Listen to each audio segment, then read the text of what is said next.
Welcome to the Global Business Insights podcast, brought to you by PSL.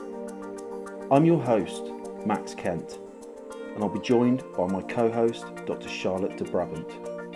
In Series 2, Beyond Business, we delve into the captivating journeys of the world's most exceptional business leaders, entrepreneurs, and professionals.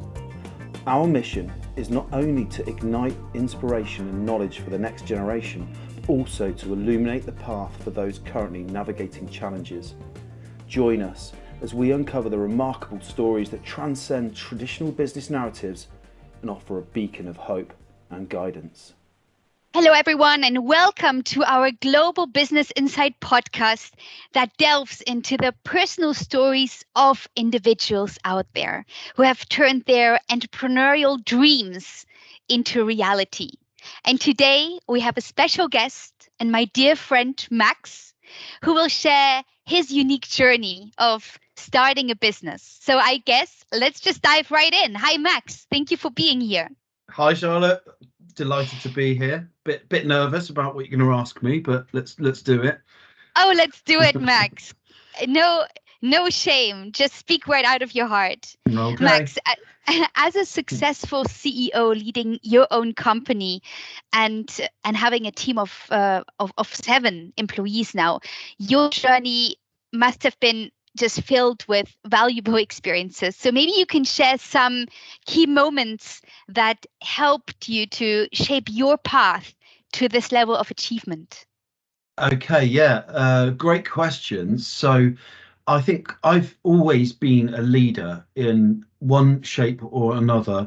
I think it's something I was probably born with. If I think right back to even being at school, I was always wanting to organise people, always wanting to put teams together, always wanting to tell the teams what to do to get some kind of objective, whether it was captaining the football team or then going into even Cub Scouts. I wanted to be what's called a sixer, which is in lead of the pack. So I wanted to do that straight away, to be the leading of my own pack, so I could have a team that I could then try to not tell them what to do, but to try and achieve things, to try to win things, to try and achieve results. So I think that's always been something that I've instinctively wanted to do, and it's always been around not telling people what to do, but giving them some sort of shared future that we can all work towards achieving together. So for me, that was the real understanding of when I became a proper leader in business for the first time. Some of those instincts kicked in straight away, and I found that there was a very different feeling when you're leading people on a journey that they want to be on with you. It's a very different mindset and feeling to what we probably class as management and basically telling people what to do. It's a very different thing. So that's some of the key moments really for me, is just knowing that when I was in a leadership position, it felt natural and felt like something that I was really born to do. And I think that's probably what a lot of leaders will feel as well. Thank you for sharing. And the whole transition from your earlier roles to now becoming a CEO very much signifies significant growth. How has your past and how have your past experiences, both personally and professionally, influenced your approach to leadership and business management? I think if I think back, everything I've done really in my life has been about taking risks and taking a bit of a leap of faith. Every time I've done it, it's worked out, but every single thing I've done has been a challenge and has been a tough decision. So I've never ever liked comfort zones. I've never liked being too safe in a position. As soon as I get too comfortable, I start to get nervous and think that things are going to change for me. I like to be in control of change and lead my own life and lead my own changes. So that's really what those experiences have taught me, and taught that approach to leadership is about. Sometimes the the easy route is not the right one, and you have to go and take the tougher path and take risks, and that's how you really grow. And it's certainly how I've grown, is by taking that leap of faith and backing myself to succeed. And that's not ever been easy. And every single time I've done it, it's always been a challenge. It's always been the most difficult thing I've had to get through at that point in time. And that's, from starting multiple different businesses to taking on senior leadership roles that were probably too much of a stretch for me at the time, and always trying to stretch and push myself each time, is how I've really accelerated my learning and growth throughout my career. So again, it's that fear of comfort zones, and wanting to take that jump into the unknown has been really a key part of my business life, I'd say. I love that, taking a leap of faith. And I agree, people just don't do that enough nowadays. And trusting in yourself, trusting in the process. Your story involves overcoming challenges in your own way to becoming a CEO. Could you maybe highlight a few pivotal lessons you've learned from these challenges that have all contributed to your success today? So one of the things I think that really shaped my growth into business and in life as well was when I started off in my career. I was actually a music producer and graphic designer, and that meant that I spent a lot of time sat in front of a computer. So through my sort of 17, 18, 19, 20 at university and into my early 20s, I spent a lot of time really sat behind a computer, not really talking to people, and doing a lot of work on my own. And I really liked it. And that I found was a problem, because I was very shy, had no self-confidence, and really didn't like talking to people at all, really. I sort of get scared if I had to ask people anything that was a bit of a challenge. So the only way I felt to do was to deal with that was to throw myself into a field sales position, where I was straight out of my comfort zone into a sales role. I'd never done sales before, didn't really like salespeople, didn't really know that world, and thought that, salespeople were just people that drove around in fancy cars wearing shiny shoes that tried to talk you into stuff that you didn't want to do. So I felt that that was the one way I could really boost my own self-confidence and get myself out there, was to get into a field sales role. So I went straight into a role where had to do 35 to 40 cold calls face to face every single day. I was given a 3 months training, and then literally a box of catalogues, and let loose on the high streets of, at the time, rural Somerset. So places like Shepton Mallet, Glastonbury, and Frome, and that kind of area. People might know Glastonbury from the festival, and I've got a story about that as well. In fact, more than one, probably one that I'm going to share here. But really throwing myself into a sales role where I was forcing myself to speak to that many people each day that I'd never met before completely changed my whole personality and my whole self-confidence. And that really sort of threw myself into a real pivotal lesson on how I could develop myself, and that's never left me since that day. Wow, thank you for sharing.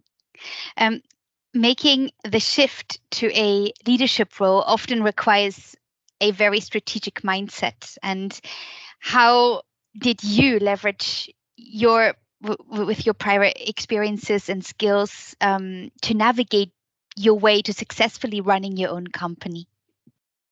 I always wanted to challenge the status quo, and I've never been one for really agreeing with what I've been told, and that's probably why I'm a CEO of my own company, because I think, working in an office with a boss where I was constantly checked and monitored all the time, I was a bit like a caged animal, and it didn't really work that well for me, which is another reason why I wanted to get on the road, build my own destiny, and be in control of everything. So every time I was in a job role where I was in a set position, there would always be a similar role or a slightly different part of the job where people would go, oh, no one makes the jump between that role to this role. It's just not done.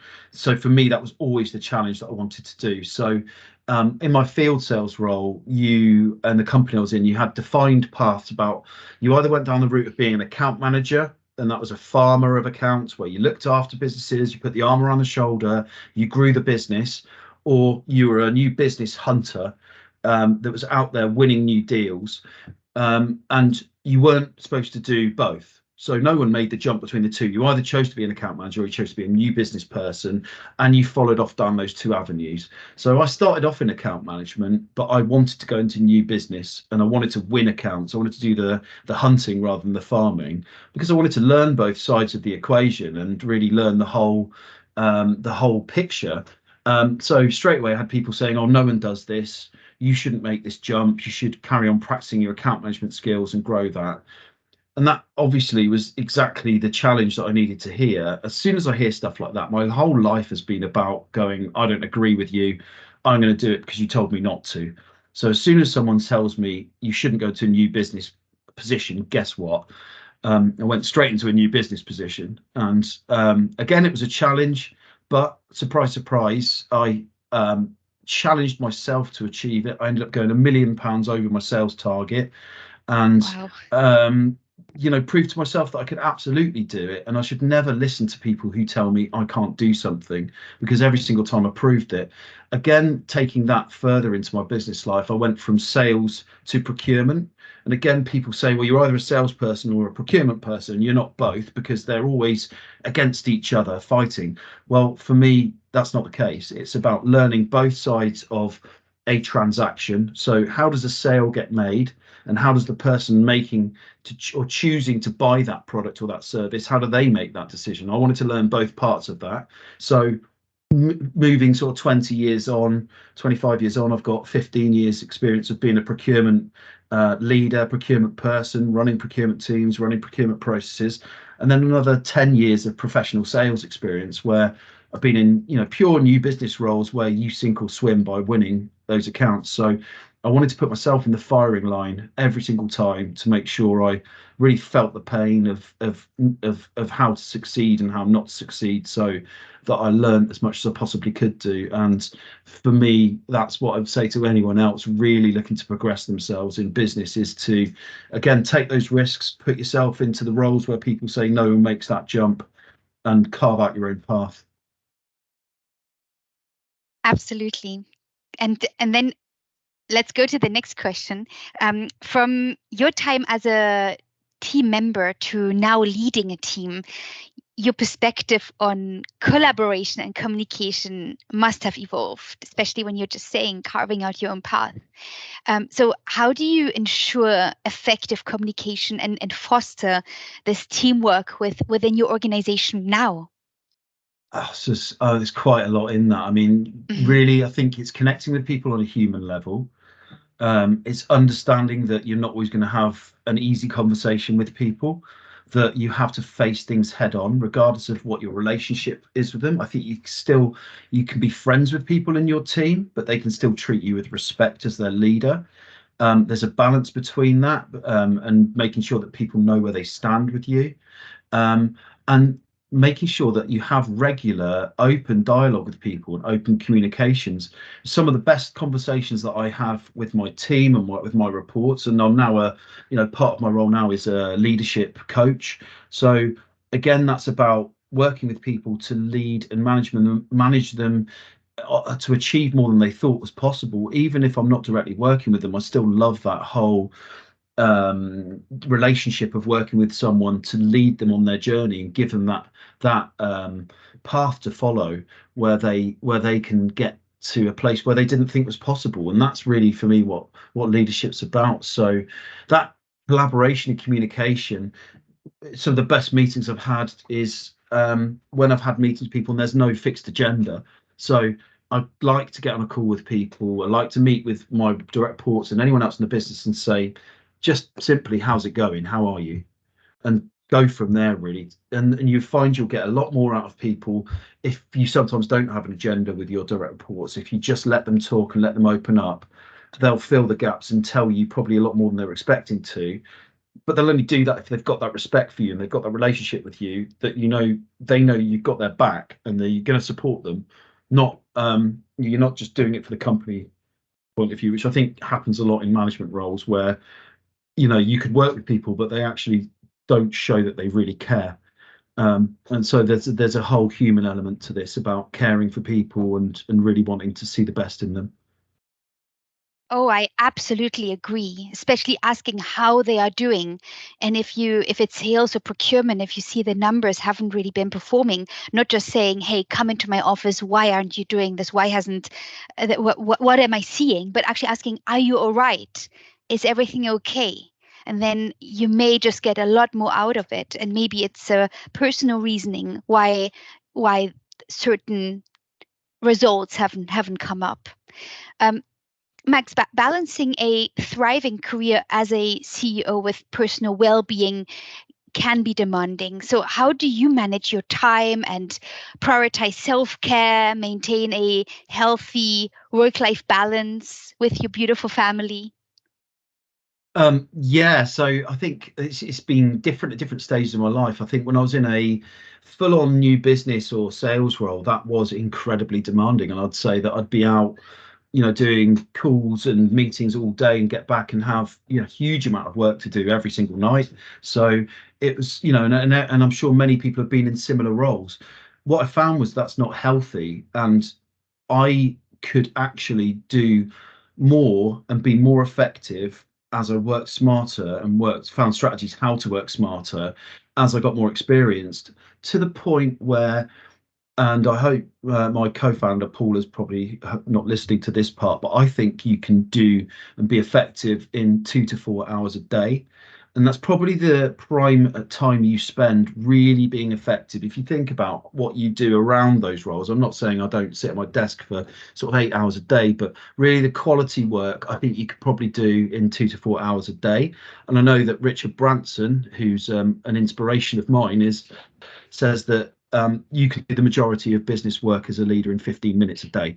So that's something I aspire to doing. And I think that's all about having the right team around you, about leading them properly, delegation, empowering people, trusting in them, letting people around you get on with it. And, I think, spoiler alert, if no one's seen The Bear yet, I put a post out about the Bear, the series last week.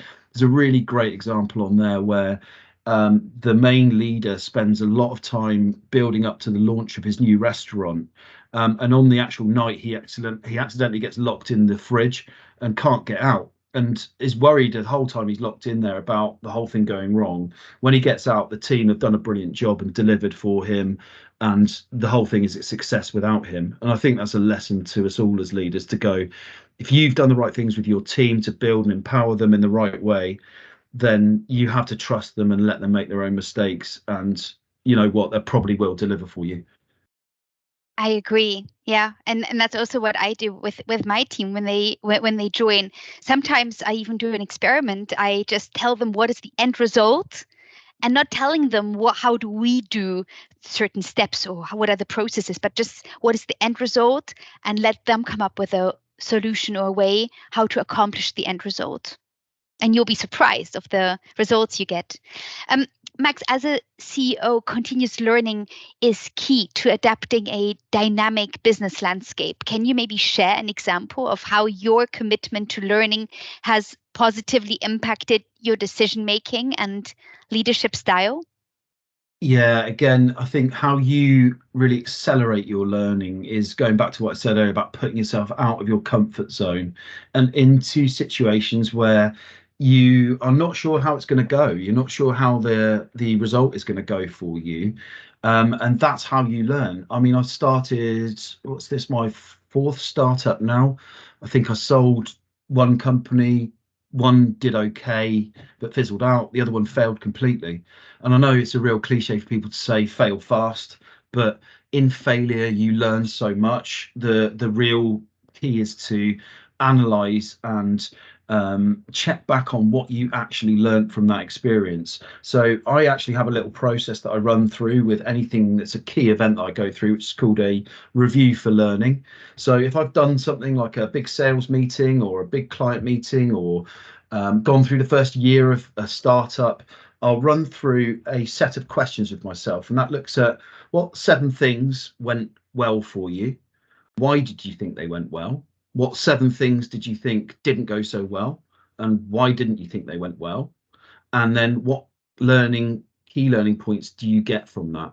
So just running through that simple process will elicit some real key findings for you that you didn't perhaps come to that conclusion yourself. So I think you do have to have a little bit of a review process that you go through, but then that will give you the things that you know that you actually learned from those experiences. But again, I think it's that comfort zone thing. If you're feeling too comfortable in wherever you are in your job role or whatever you're doing, you're probably not learning as much as you could be. So for me, that's time to shake things up. Oh, I love it. Your journey from being a team member to CEO very much showcases, I would say, your determination and adaptability. What advice would you offer to individuals and talents out there aspiring to leadership roles and based on your experiences and growth throughout your career?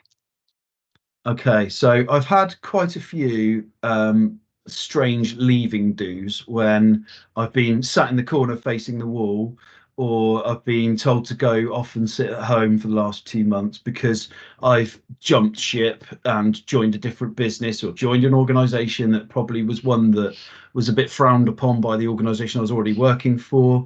But for me, it felt like that was the next step that I needed to take in my career. So there's always this situation when you work for a company for a long time and you're doing great things for them. They want you to stay forever because you're delivering for them. And again, to me, that's a comfort zone because you've probably achieved everything you can do in that company. What you'll find is that people will keep dangling the carrot of leadership and senior roles. What you actually see in companies is that very often you hit glass ceiling where there's people in those roles who've been in that role for a long time and they're not going anywhere. So unless there's a major shift in the company you're in, it may be a realization that you have to take to yourself that you're not going to get to a senior role in that company and it's time to go. It's time to go and do something else. Take that leap of faith. And that's how I've got that accelerated career path by going, I'm not going to get to a leadership or director role in this company, but I want to get to one now. So I'm going to find one. If there isn't one that exists, I'm going to make one myself. So that's why I've been constantly in my career jumping between self-employment, startup, back into a corporate role, back into startup. So I'm not averse to doing that and into different roles if it's right, working for a company, working for the right leaders, working for the right team, or building it myself, and now not scared of any of that. And I think if you haven't done it, you will be, because it's the fear of the unknown. So again, jump in feet first, and you'll accelerate your career path much faster into leadership and director roles because you've got that experience. I love it. Jump in feet first, exactly. And then look forward, chin up, head up, eyes straight. Yeah, that's it. Chin up, head up.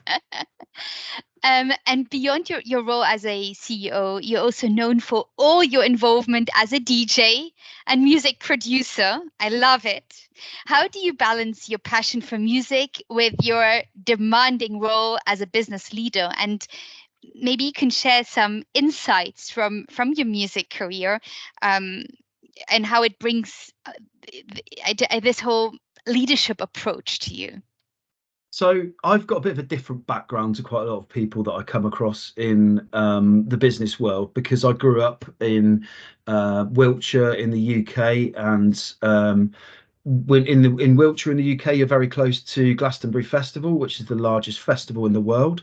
And since the age of 15, myself and all my friends were going to that festival, jumping over the fence and getting into the festival, and just having our minds completely blown with all of the music and experiences that go with that festival. And from there, I went headfirst into the music scene. I was playing guitar from the age of 12. I'm classically trained, so I could play flamenco and Spanish guitar. And again, I jumped into rock music because I wanted to plug the guitar in and play it louder. I ended up touring with a rock band when I was 17 and playing gigs all around the UK. From there, I wanted to learn the technology of music and did a music degree in that. And it was having that degree that took me into business and off into sales and off into the journey that we've just talked about. But the music production, music performance side of things never left me. And for me, it feels like it's a similar thing to leadership. When you're up there DJing and playing and performing to a crowd of people, you're leading them on a journey, which is exactly the same as you're doing when you're leading them in business or in any other setting. So it's actually quite similar. It's quite a similar feeling. And I've had many times I've been up doing speaking slots on stage in front of lots of people. And that, again, that's a similar feeling to DJing to a crowd and playing to a crowd, performing to a crowd. It's a very similar feeling. And again, about comfort zones for me, I was scared to get up on stage and stand in front of people and perform. So guess what I wanted to do was get on stage in front of people and feel that fear. And that to me is just a feeling of being alive. I DJ'd on in Bristol on Saturday night, had a great crowd, playing again, many times again this year. It's a real passion of mine, and I think back in my earlier career, it was something that I'd never tell people about because I was too scared that they wouldn't buy from me, or they think that having a different life in music was going to be something that would put people off because they wouldn't think I was professional.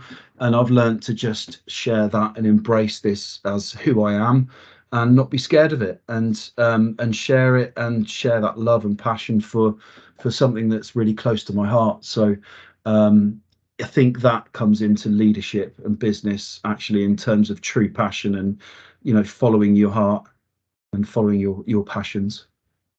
I couldn't agree more.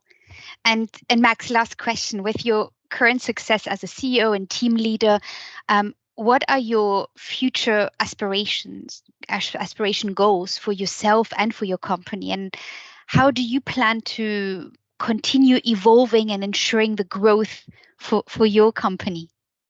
So one thing I've learned from starting multiple companies, starting multiple job roles, and finding success in lots of those, and obviously the failures along the way, is that what you have to do is keep refining yourself and keep focusing in again, so that your vision of what you are doing gets sharper and sharper, and you get more and more clarity on what you're doing. So this particular business, PSL, we started this a year ago. We're just about to have our first year anniversary on the 1st of September.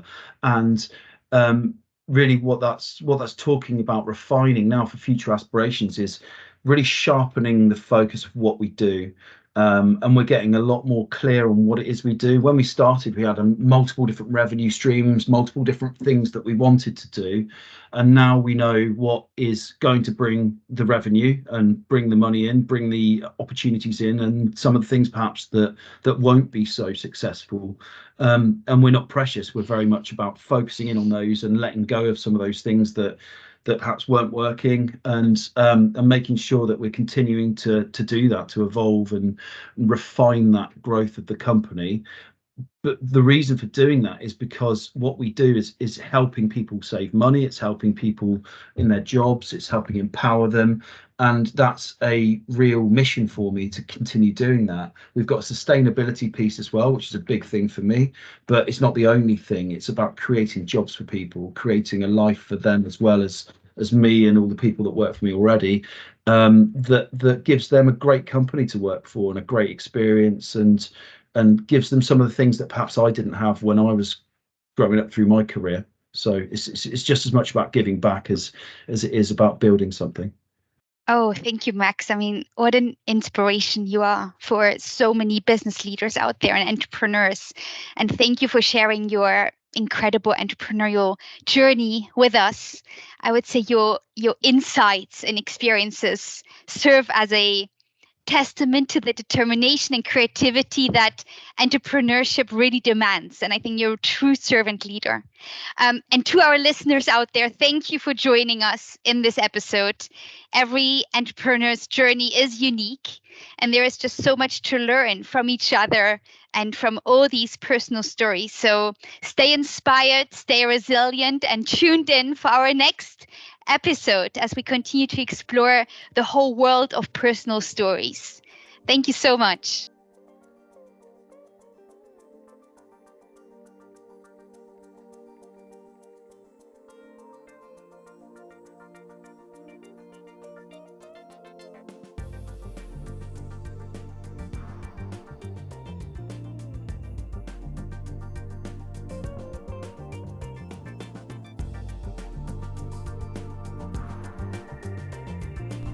Thank you for joining us on this enlightening episode of the Global Business Insights podcast.